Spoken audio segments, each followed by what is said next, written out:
fellow gods and goddesses, welcome back to my channel. My name is Heather and today we are doing my March wrap-up.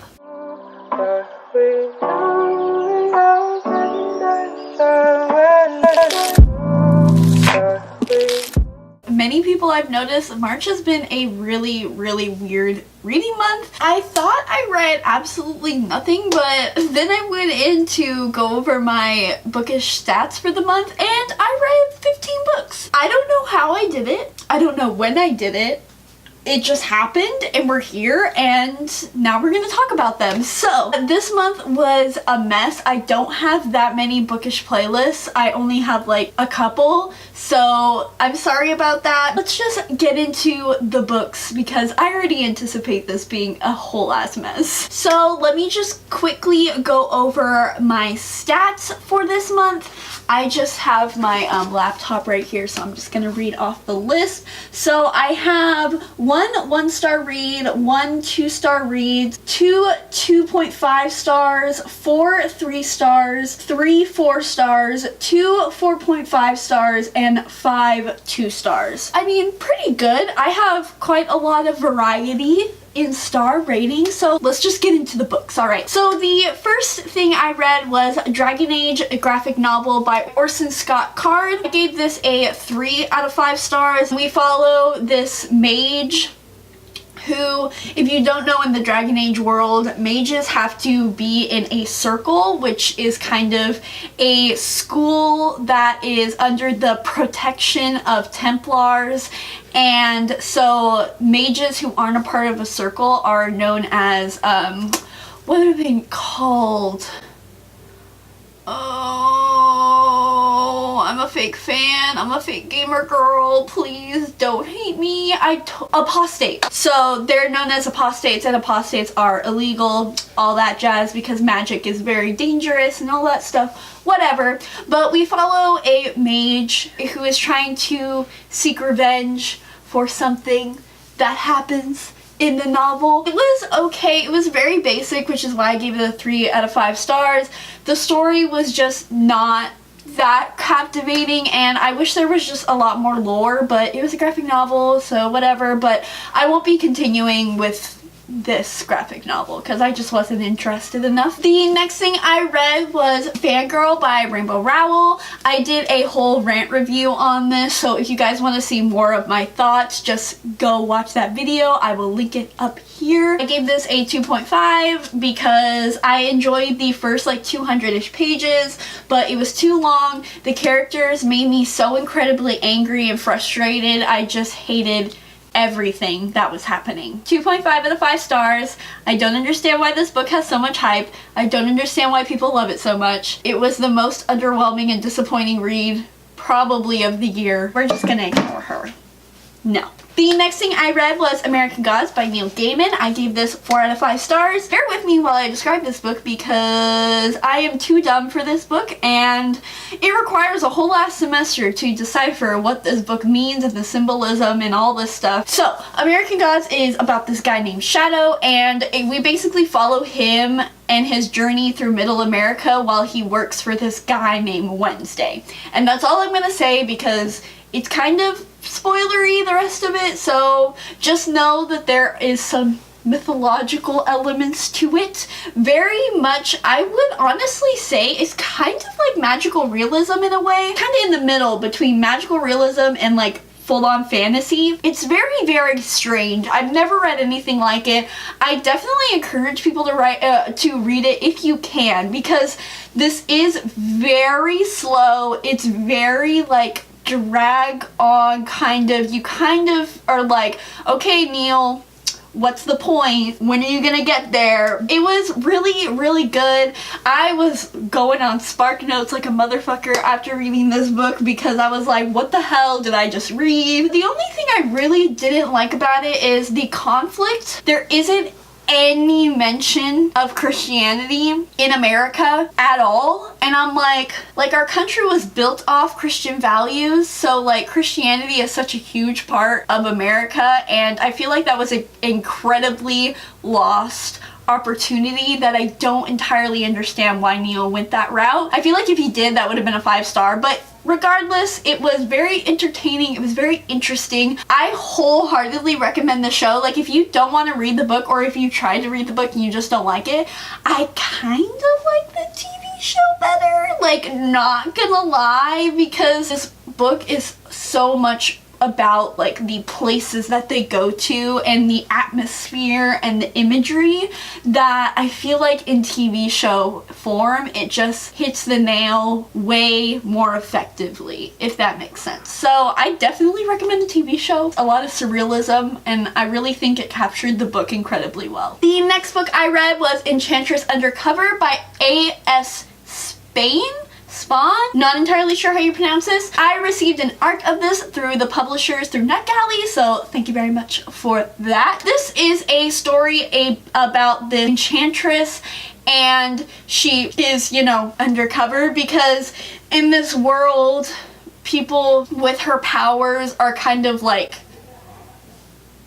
It's been a while since I read this book and I didn't really like it. I gave it 2 out of 5 stars. It was just really surface level, and there was some funny lines from the best friend, and she actually shapeshifts into a squirrel, so that was cute. And there was Latinx rep, which was nice, but it just, the world building was just not there. Just needed to be fleshed out more. The concept was fine, it just didn't follow through, and that's basically it. The next thing I read was another ARC provided by the publisher through NetGalley, and that was The 13th Guardian by K.M. Lewis.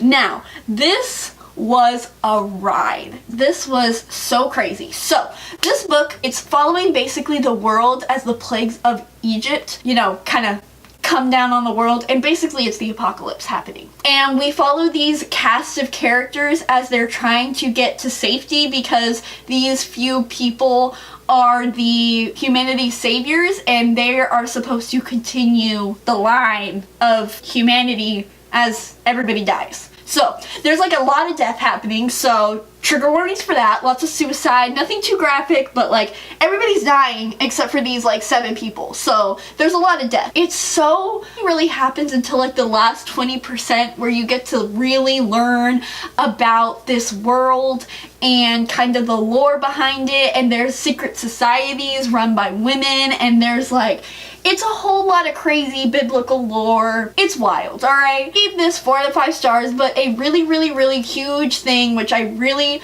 am considering like decreasing my rating, is there was absolutely no diversity in this book. Out of the 7 billion people on Earth, all of them were white and rich, except for 3 of them. There were twins who were half Cuban, half white, and then there was a girl who was half Japanese, half white. Not that mixed identities are not valid, of course they are, and they're every bit POCs as POCs, but it just left a bad taste in my mouth that every single one of them had to be white and rich. I don't understand where the author was going with that, because even the side characters that she wrote about, she always described the cars they drove and their smartphones and their really designer clothing.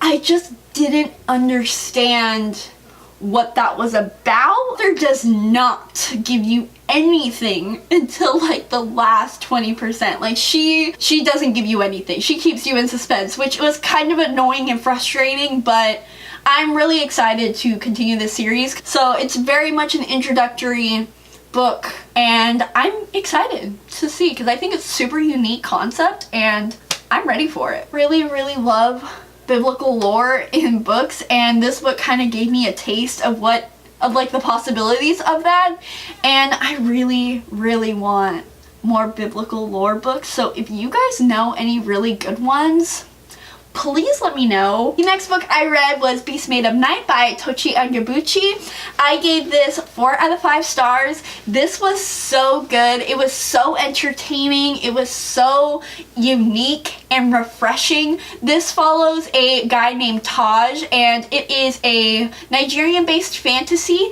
and Taj is a Aki, and Akis basically are kind of cleansers in this society, because the society is ran by sin, so the hierarchy is based on, you know, purity and all that, and sins basically manifest themselves as beasts, and when these Aki kill these beasts, those beasts go and form on their skin, kind of like tattoos. And these Aki are of course the lowest of the low in society because they are covered in sin.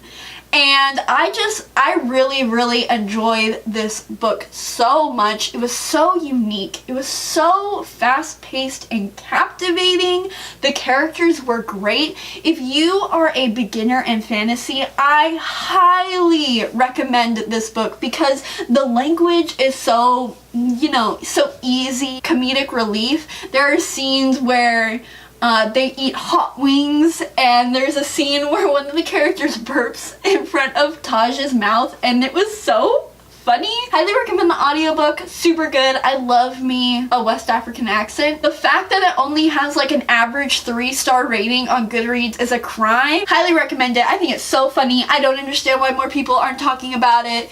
It's really good. Thank you to Positive Writer for putting me on this duology because I love it and I can't wait to continue with this duology. Oh, the next one is Illuminae by Amy Kaufman and Jay Kristoff. Now, I gave this 3 out of 5 stars. I was going to give this 4 stars. I was so ready to give this 4 stars, but then something happened. So, Illuminae is a sci-fi story. There is this catastrophic event that happens on this colony, which forces everybody on that colony to evacuate, and then there's this plague that kind of gets ramped through the spaceships and the shuttles and everything. And it's just, there's a lot that happens. This crazy AI guy. We follow these 2 people and their correspondence. It's written in a very unique format. You guys know what Illuminae is about. And I was incredibly confused throughout 60% of this book. Thank you to everyone who gave me advice on how I can consume this story. I've learned that reading physically and listening to it is the way to go. So I will be doing that if I continue with the trilogy. But it made me incredibly angry and mad. And not because I was confused, because after the 60 point mark, I was pretty on board. I almost cried during one of the scenes, but then the ending happened and it pissed me off so much. There is a trope in this book that I absolutely despise more than any trope ever, and it's a trope that is unforgivable in my opinion. Absolutely hate it with my whole entire being, and it happens, which is why it's only a 3-star. Funniest thing is I actually introduced this book to my dad, and he actually listened to the book, and he doesn't read. He's not a reader at all, and he actually loved it. It was really fun to have him listen to it and us experience it. So if you guys have any recommendations for like books that, I don't know, that you've read with your parents, kind of books that are like very action-packed, audiobooks of course, because he doesn't read physically, please let me know. I really want to get him to read Scythe because I think that would be so good. And I'm also listening to the Sadie audiobook right now, and I'm pretty sure I'm gonna get him to listen to that too because he's a big podcast listener, so I think he would like that. But anyways, we're getting off topic. But yes, 3 out of 5 stars to Illuminae. I'm really angry about it. I'm still angry about it, and I don't know if I'll ever not be angry about it. The next book I read was Of Poseidon by Anna Banks. This follows a girl named Emma, and she runs into this guy literally on the boardwalk. She crashes into him. As soon as she does that, her life is basically changed forever. She discovers that she is somehow related to Sirena, who are basically like mermaids in this world. She's trying to figure out how this is even possible. Which one of her parents is this? Is she adopted? What is her powers? Why is she able to do these things? All that kind of jazz. So she's kind of thrusted into this world. Very fast-paced, very quick. The romance in here is very swoon-worthy. I could fall in love with a fried piece of fruit if it had dark hair and had charming, sarcastic comments. And that's what Galen is. Perhaps I'm biased. I did read this in 2015. I was probably like 14 when I read this. I gave it 5 out of 5 stars. I read it again. I gave it 4.5 out of 5 stars. I just really liked how fast-paced it was. Like, the author does not hold anything back. She, like, gives you all the information, and it's not in a way that seems, like, cheap. It's kind of just like, yeah, here it is. She doesn't, like, keep anything from you, and that's very refreshing. Get it? Water. Refreshing. I'm so funny. Who said that? Who said that? Who said that? Who is this saying that? I mean, I recommend this book. If you want a quick, romancy mermaid read, why not, you know? The next book I read is one everybody has read this month and everybody is loving, and that is Red, White, and Royal Blue by Casey McQuiston. Again, this is another arc that I got via publisher through NetGalley. I'm sure all of you guys know by now what this book is about. It's about the first son of the United States falling in love with the Prince of Wales. So, to hate to love, it's gay. It made me cry like a little bitch, which I was so shocked about. I did not think I was gonna cry in this book, and if you guys haven't seen that, it was during my Witchathon vlog, so I will link that up here. This book leaves you with so much optimism and hope that penetrated through my cynical, pessimistic heart so effortlessly. I am still amazed by how good this book was. The smut was good, the humor was good, the message was good, the epilogue was incredible, the author's note, oh my god, I cried like a bitch during the author's note. Beautifully done. I have no words to say about this book that hasn't already been said way more eloquently than I could ever manage.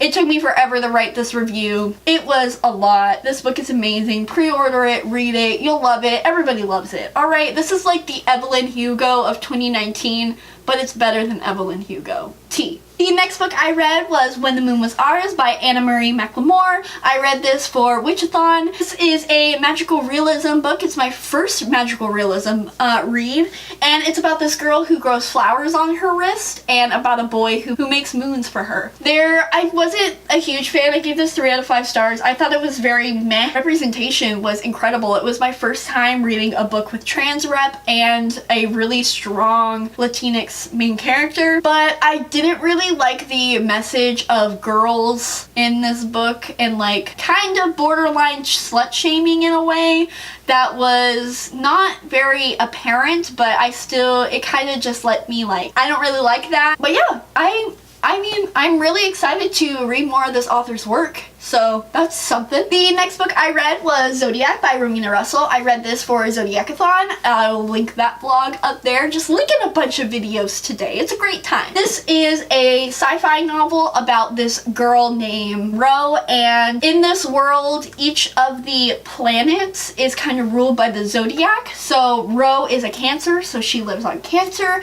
and something catastrophic happens where one of the planets is attacked, and she kind of gets responsibility and a role that she isn't sure she can live up to. I thought this was pretty average. I really enjoyed all of the astrological elements of it though. I started to tab all the Leo references because that's just how I do it. Sure, if I will continue with this trilogy because there's just so many better books out there. This is a 3 out of 5 stars for me, by the way. Very average. And I feel like I'm gonna forget, but I think the concept is there, and I really want to read more astrological based books right now. The next book I read was Fallen by Lauren Kate. I read this for our Trashback Book Club for the March pick. Gave this 1 out of 5 stars. It was genuinely so bad. Like, not bad in a way that I was mad or it was really problematic, because honestly it wasn't that problematic. Summoning was more problematic than this, which was so surprising to me. This book follows this girl, I don't even remember her name, and she goes to this school because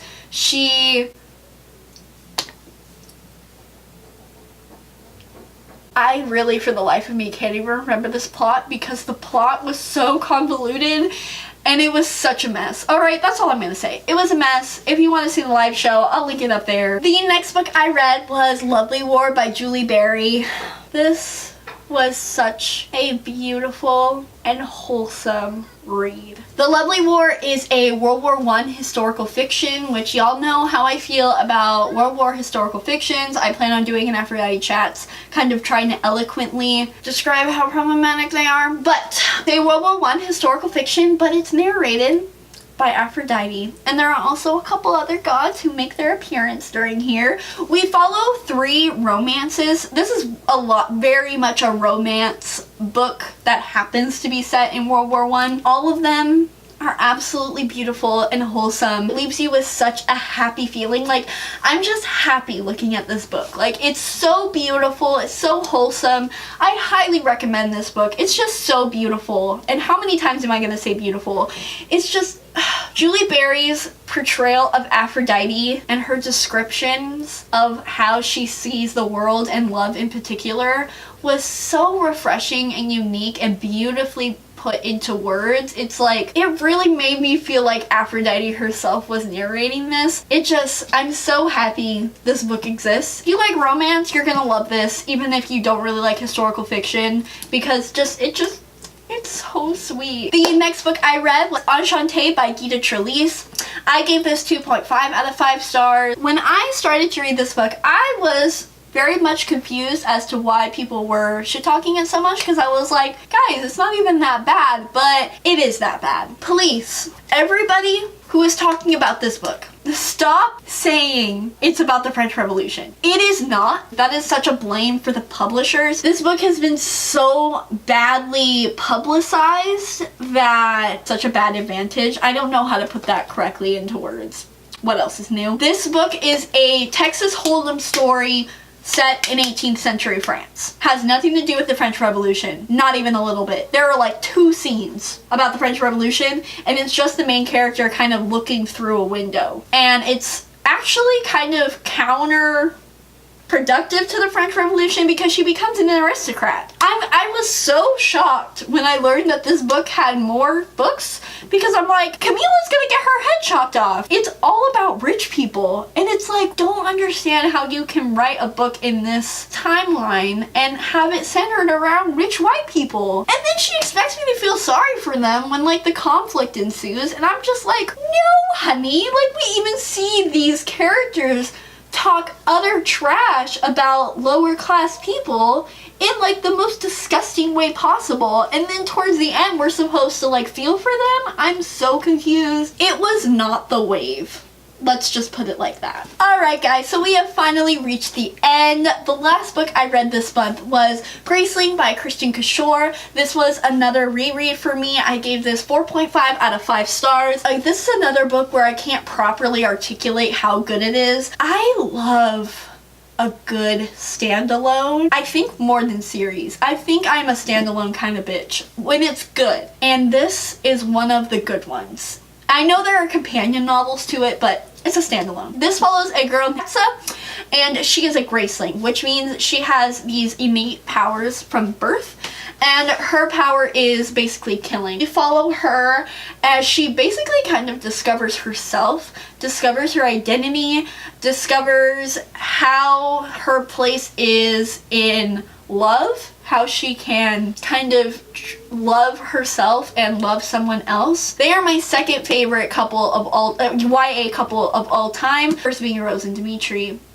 We been new. Their relationship is just so pure and they love each other so much. The love between them is so incredibly disgusting and truly should be a crime because it's just so beautiful. The representation of depression in here is so good, and I was so surprised by that. Because of course when you're younger you don't really catch on to those things, at least I didn't. Is a disability rep in here. I would love to see this book become a movie because you see the beginning, you see the climax, and then you see like the resolution of like their lives after, you know, conflict that happens, and I feel like you don't get enough of that in books. Like, yeah, you get like that in like the last chapter, but this is like, it goes into a bit more of how their lives are going to be after this and how they're gonna move on from this. And I highly recommend the series. I'm so glad it's getting more hype on BookTube thanks to. Alright you guys, so that is the end of this video. I'm sorry if it was kind of a little low energy, a little messy, you know. I'm still getting a hold of these wrap-ups. I feel like I'm super bad at them because you have to be articulate and that's just not me.